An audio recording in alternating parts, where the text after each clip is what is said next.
Morning ময়ূরিকা লাইফস্টাইলের আরেকটা নতুন সকাল আরেকটা নতুন ব্লগে তোমাদের সবাইকে স্বাগত। আর অনেক দিন পরে আবার আমি ভিডিও দিচ্ছি বা করছি বলতেই পারো। কারণ কি বুঝতেই পারছো যে আমি তোমাদের আগেই বলেছি যে আমার শরীরটা এখন ভালো থাকছে না, কখনো ভালো থাকছে কখনো খারাপ থাকছে। সেদিন যেমন ভিডিও করতে গিয়ে অর্ধেকটা করেছি, করার পর বেলার দিকে শরীরটা এতটাই খারাপ লাগছে যে তখন আর ভিডিওটা পুরোটা কন্টিনিউ করতে পারিনি। তো ভাবলাম আজকে যে না, যতক্ষণ শরীরটা ভালো আছে ততক্ষণ ভিডিওটা করা যেতেই পারে, আর যতটুকুনি হবে ততটুকুনি পোস্ট করব, তাই না? কিন্তু একদম না করলে অনেকটা দিন তোমাদের সাথে ডিটাচ হয়ে যায়। তো চলো, আজকে রবিবার, আজকের দিন তো শুরু হলো। আর প্রচণ্ড গরম।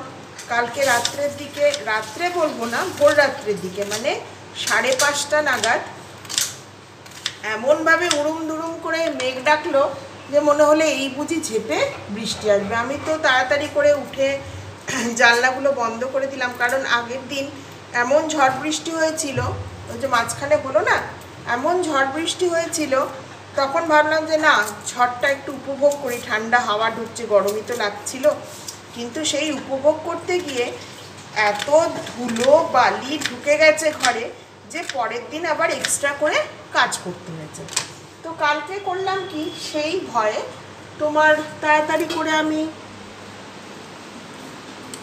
উঠে জানলা ঠান্ডা বন্ধ করলাম।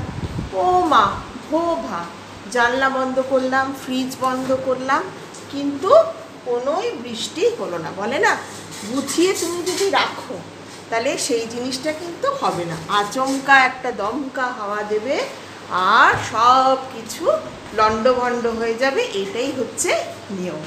তো চলো, সকালটা তো শুরু হলো। সকালটা আমার যেমন যাবে, ব্লগটাও তোমাদের হাতে সেইভাবে পৌঁছাবে। আর আজকে ব্রেকফাস্ট বানাচ্ছি সেরকম কিছুই না, একটু চাউমিন বানিয়ে দেবো, কারণ রোজ দিন ব্রেকফাস্ট বানানো হচ্ছে না। নয় রাতে রুটি থাকছে, সেটাকে একটু তেলে ভেজে একটু আলু ভাজা করে সেটা দেওয়া হচ্ছে, আবার কখনো মুড়ি ডাল সেদ্ধ, বলো হ্যাঁ হ্যাঁ, কখনো মুড়ি ডাল সেদ্ধ এইগুলোই খাওয়া হচ্ছে। আর এখন এই মুহূর্তে আমাকে যে সবচেয়ে বেশি হেল্প করছে সেটা হচ্ছে আমার মেয়ে। সকালবেলা উঠেই ও সমস্ত জলের বোতল টোতল ভরে দেয়, কারণ জানে সারাদিনে মা এত পরিমাণ জল খাবে, এত পরিমাণ জল খাবে যে মায়ের খাওয়ার আর দরকার পড়ে না। তো চলো, দিনটা শুরু করলাম, সঙ্গে থাকো, দেখতে থাকো।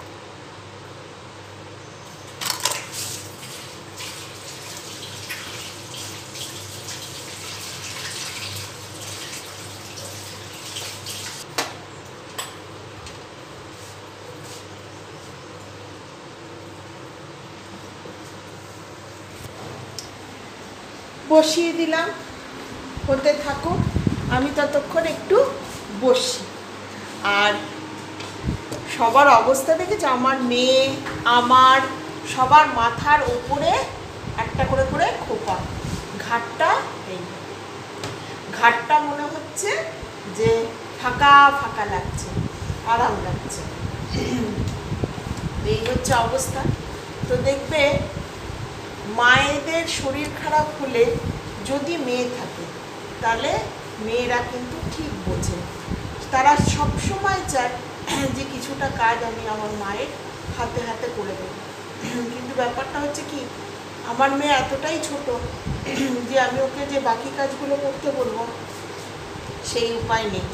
আর আমি পছন্দও করি না যে ছোট বাচ্চাকে দিয়ে এইটা কর ওইটা কর, ও যা কিছু করে ও নিজের মর্জি অনুযায়ী করে। কিন্তু আমি মনে করি যে ও যে নিজের মর্জি অনুযায়ী করছে ভালো, তার থেকে কি হয়, ওর একটা নৈতিক শিক্ষা হয় যে কোনো মানুষের যদি শরীর খারাপ থাকে তাকে একটু কাজ করে সাহায্য করা। আস্তে আস্তে বড় হচ্ছে, তো ছোট তো নয়, আস্তে আস্তে বড় হচ্ছে, আস্তে আস্তে ওর আশেপাশের অনেক কিছুই পরিবর্তন হবে। তো এখন আস্তে আস্তে আমি ওকে লক্ষ্য করছি যে ওর নেচারের দিক থেকেও অনেক কিছু পরিবর্তন চলে এসেছে। যেমন আমাকে যদি ও দেখে শুয়ে আছি, তো এসে জিজ্ঞেস করে, মা তোমার শরীরটা খারাপ লাগছে, বা একটু হয়তো বসে আছি রান্না করছি, তো আমাকে বলে, মা তোমাকে একটু ঠান্ডা জল দেবো, একটু জল খাবে। তো এই ধরনের এই ছোট ছোট জিনিসগুলোই তো প্রাপ্তি, বলো। আমাদের তো মা বাবা হিসেবে অনেক বড় বড় ডিমান্ড থাকে না, যে আমার বাচ্চা আমাকে এই করবে, আমার বাচ্চা আমাকে ওই করবে, কিন্তু এই ছোট্ট ছোট্ট জিনিসগুলোই জীবনের সবথেকে বড় প্রাপ্তি। তো এই হচ্ছে ব্যাপার। জামা ছেড়ে নেই, পুরো জামা ভিজে গেছে, জল পড়েছে এমন যে পুরো জামা ভিজে গেছে।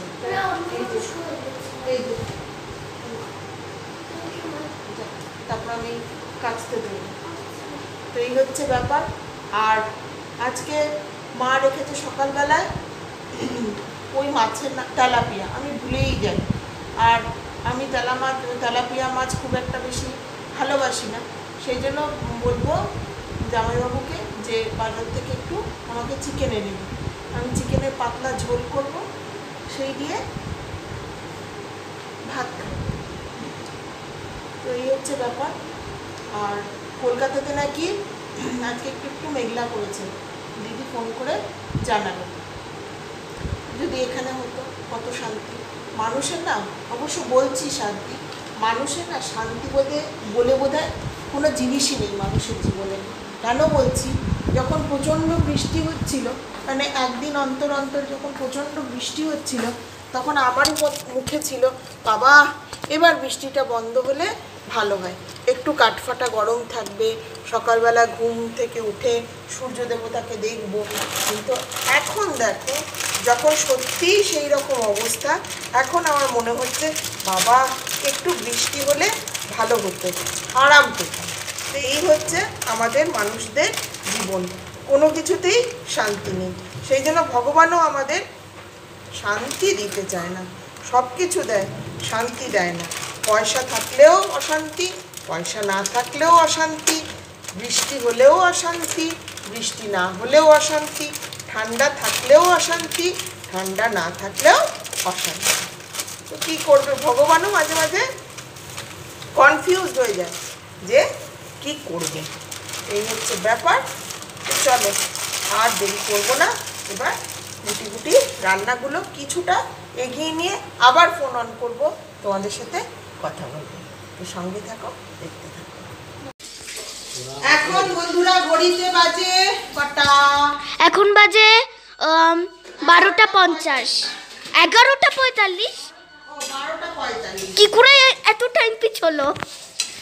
তো এখানে মাংস রান্না চলছে, আমি মাংস রান্না করছি, তোমাদেরকে দেখিয়ে দিই। আর জানো তো মনটা কেন ফুর্তি ফুর্তি লাগছে, ফট করে ওয়েদারটা একদম চেঞ্জ হয়ে গেছে। দেখো বাইরেটা খুব মেঘলা।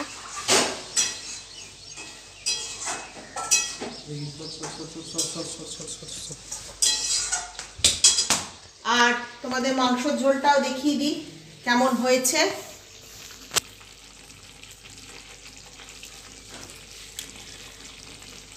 এটা হচ্ছে চিকেন কষা। তো চিকেন কষা তো হচ্ছে, দেখি নুন মিষ্টি, নুনটা দিতে হবে। জানো তো অনেকে বলে যে রান্নায় আবার চেখে দেখার কি আছে, কিন্তু আমার মনে হয় যে রান্না যদি চেখে নাই দেখা হয়, তাহলে বুঝবো কি করে যে ঠিক কীরকম হয়েছে।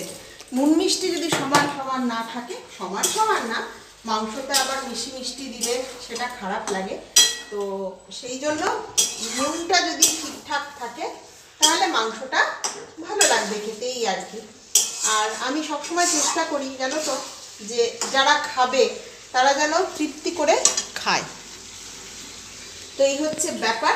আর মাঝখানে আমি বেরিয়েছিলাম একটু দোকান পাশারে অনেক কিছুই কেনাকাটার আছে, ফুচকার জিনিস যেগুলো বাড়িতে সবসময় লাগে। তো সেই জিনিসগুলো একটু কেনাকাটা করতে গেছিলাম, কারণ পয়লা বৈশাখ আসছে, বাঙালিদের তো উৎসবের শেষ নেই।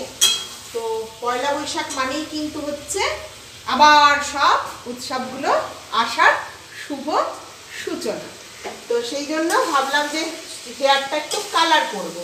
তো সেই জন্য দেখো খেতে পাচ্ছি না, কিন্তু সাজগোজ তো করতে পারছি, সুতরাং সাজগোজটা করতে তো কোনো দোষ নেই।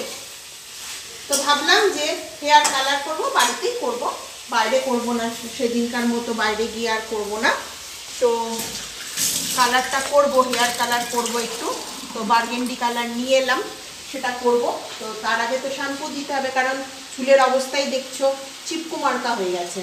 তো সেই চিপকু মার্কা থেকে একটু প্রকৃতস্থ অবস্থায় আসতে হবে। তো সেই জন্য হেয়ার কালার নিয়ে এসেছি, সেটাকে বুধবার দিন করার ইচ্ছে মনে রাখছি। কারণ সবসময় জানো তো সব ইচ্ছে পূরণ হয় না। তো এই হচ্ছে আমার মাংসর ঝোল দিয়ে দিলাম, মাংসটা হতে থাকুক। আর এবার আমার শুধু রান্না করা বাকি আছে এই যে, আবার এই নামটা ভুলে গেলাম, তেলাপিয়া মাছ। তো এই তেলাপিয়া মাছটা করব সর্ষে পোস্ত বাটা আর আলু দিয়ে করব। তো এই হচ্ছে আজকের মেনু। আর আরেকটা কি করেছি চলো তোমাদের দেখিয়ে দিই। এটা হচ্ছে উচ্ছে আর কুমড়ো ভাজা। এই হচ্ছে কুমড়ো উচ্ছে ভাজা। তো এই আছে, পেঁয়াজ দিয়ে করেছি ভাজাটা। আর আরেকটা জিনিসও তোমাদের দেখিয়ে দিই চলো।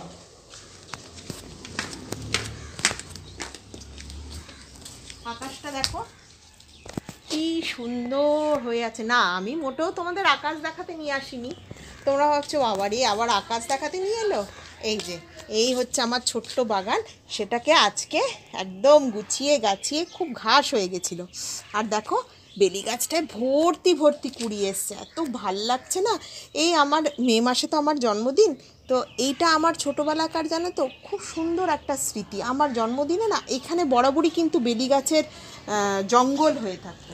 তো এই একটা বেলি ফুল আমার জন্মদিনে ভীষণ একটা সুন্দর স্মৃতি। আমার জন্মদিনে বসে আছি উঠোনে, সন্ধেবেলার দিকে হালকা হালকা ফুলের গন্ধ আসছে, আর তার মধ্যে লুচি, মা করতো লুচি, মাংস, মিষ্টি, সেগুলো রাত্রেবেলায় বসে বসে উঠোনটায় খেতাম ছোট্টবেলায়। তো সেটাই আবার চেষ্টা করি ছোটোবেলাকে ফিরিয়ে আনার। জানি না পারবো কি না, কিন্তু এই দেখো এই গাছটা এই জন্যেই কিন্তু পোতা। বেলি ফুল আমার কিন্তু খুব ভাল লাগে। হ্যাঁ, গোলাপ ফুলও ভাল লাগে, কিন্তু বেলি ফুল আমার সবচেয়ে পছন্দের একটা ফুল। তো এই হচ্ছে আমার ছোট্ট বাগান। আর জামা কাপড়গুলো তো আছে, এগুলো পরে তুলবো একটু পরে। আর আমার মেয়েকে স্নান করাতে গিয়ে আমার মোটামুটি স্নান হয়ে গেছে, এত দূর অবধি স্নান হয়ে গেছে। এবার মাথায় জল ঢালা বাকি আছে, তো সেটা ঢেলে নেব একটু রান্নাবান্নাকে এগিয়ে দিয়ে। তো চলো সঙ্গে থাকো, দেখতে থাকো। দুপুরের ভাত নিয়ে বসে পড়লাম, আর এখন ঘড়িতে বাজে 1:15। তো খাওয়া শুরু করলাম, বাড়ির সবার মোটামুটি খাওয়া হয়ে গেছে।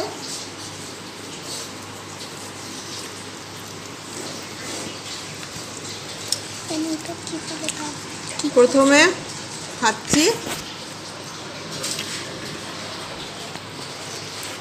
উচ্ছে আর কুমড়ো ভাজা।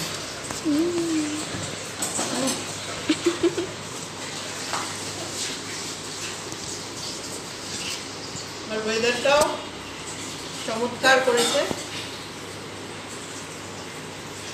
রুটি ডাউটটা একটু মাংস ঝোল নেব, আলু নেব, ব্যাস আজকের খাওয়া আমার এটাই। তো চলো খাওয়া দাওয়া করে কথা বলছি। Good evening. এখন ঘড়িতে বাজে 6:15। এখন থেকে আবার তোমাদের সাথে কথা বলা শুরু করলাম। আর এখানে হচ্ছে এখন চায়ের আসর, এনশিওর খাওয়ার আসর। আর এখানে আমার কাজ এখনও পড়ে আছে, এখনও আমার রুটি করা হয়নি, রুটি করব। তো একটু ধীরে সুস্থে করব, আমি একটু বাইরে গেছিলাম, তো ধীরে সুস্থে করবো। আর আজকে ওয়েদারটা না সত্যি এত সুন্দর, হঠাৎ করে পরিবর্তন হয়ে গেল যে মনটা একদম না খুশিতে ভরে গেল। দূরে এখন দেখা যাচ্ছে আকাশে একটা প্লেন যাচ্ছে, সবুজ আর লাল আলো জ্বালিয়ে কি সুন্দরভাবে প্লেনটা উড়ে যাচ্ছে। তো সেটাই দাঁড়িয়ে দাঁড়িয়ে কিছুক্ষণ আগেও আমি দেখছিলাম, আরেকটা যাচ্ছিল এইদিকে না, অন্ডাল এয়ারপোর্টটা আছে, তো সেই জন্য মনে হয় সব ওইখানে যাচ্ছে। যাই হোক, ওটা আমার ধারণা। তো চলো এবার আস্তে আস্তে করে কাজ শুরু করব, খানিকক্ষণ বসবো। আর শীতের যেমন সঙ্গে সঙ্গী সাথী থাকে, তেমনি গরমেরও কিন্তু সঙ্গী সাথী থাকে। এই যে ফ্যান, টেবিল ফ্যানটা বাইরে বার করলাম আজকে, একটু চেক টেক করিয়ে নিয়েছি। চেক টেক করালাম এই জন্য যে অনেক দিন ভেতরে ছিল, তো সেটা চেক করে নিলাম যে তারপরে কোনো গন্ডগোল আছে কি না। আজকে টেবিল ফ্যানটা এই জানলার উপরে দেবো, বড্ড গরম লাগে রাত্রেবেলার দিকে, ঘুমানো যায় না। মানে কালকে রাত্রেবেলা আমি ঘুমাতেই পারিনি, এইরকম একটা অবস্থা, মানে দুপুরবেলাও জাগা আবার রাত্রেবেলাও জাগা, তো এইরকম অবস্থায় আর থাকা যায় না। তো সেই জন্য টেবিল ফ্যানটা একটু চেক করিয়ে নিলাম ইলেকট্রিকের ছেলেটাকে দিয়ে, তারপরে এখানে লাগিয়ে নেবো। তো চলো কিছুক্ষণ পর আবার কথা বলছি, ফোনটায় চার্জে বসাবো, তারপরে একটু চার্জ হয়ে গেলে তারপরে আবার কথা বলছি। এখন ঘড়িতে বাজে 7:25, আর চতুর্দিকে আলো দেখতে পাচ্ছ, সেটা হচ্ছে লোডশেডিং হয়ে গেছে। অনেকক্ষণ ধরে লাইট নেই, কি হয়েছে বুঝতে পারছি না। রুটি করা হয়ে গেল, একটু চা খেলাম, চা খেয়ে ভাবলাম যে লাইট এলে তোমাদের সাথে কথা বলবো, কিন্তু সময়টা পার হয়ে যাচ্ছে। এখন যদি এর পরে কথা বলি আর কথাই হবে না, আবার ব্লগটা কন্টিনিউ করে দিতে হবে। তো এই হচ্ছে অবস্থা, যেহেতু গরমকাল পড়ে গেছে, এইরকম শোচনীয় একটা অবস্থা। তো চলো আজকের ব্লগ এতটুকুনি, কোনো রকমে ব্লগটা করেছি। যদি ভালো লাগে তাহলে একটা লাইক করে দিও, আর যারা যারা নতুন সাবস্ক্রাইব করছো তাদের অসংখ্য ধন্যবাদ সাবস্ক্রাইব করার জন্য। তাহলে আজকে এতটুকুনি, কালকে আবার নতুন গল্প নিয়ে তোমাদের সামনে হাজির হয়ে যাব। ততক্ষণের জন্য খুব ভালো থাকবে, সুস্থ থাকবে। তাহলে আজকের মতো টাটা।